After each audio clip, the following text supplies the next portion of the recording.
Help me to ask your neighbor. Nyambo bambulize. Muliza neighbor kunente gwa balya ku majigo balama. Ask them, the people that eat of your eggs, do they survive? In other words, abawulira ebikuvaamu balokoka.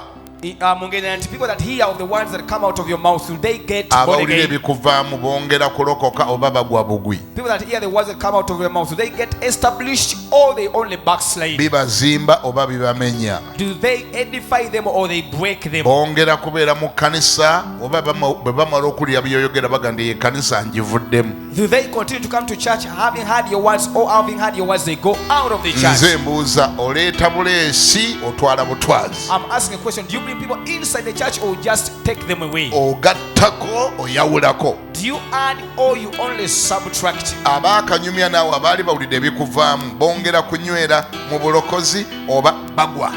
People that have ever heard of your words, do they continue to get established in salvation or they only backslide? Bongera kwagala kanisa oba bagikyawa. Do they continue to love the church or they hate it the more? Bongera kumanya Mukama, bongera kusembera wala. Do they know more God the more or they just run away from him? Abakulinaana bongera okulokoka bagwa. Do your neighbors continue in salvation or they backslide? Ninayo abalokola abawulira. Do I have believers listening to me? Kebera mu ssimu yo ojja kubalaba. Examine your phone and you shall see them. Kubanga n'abamu wabeerabira. Because I know you shall have forgotten some of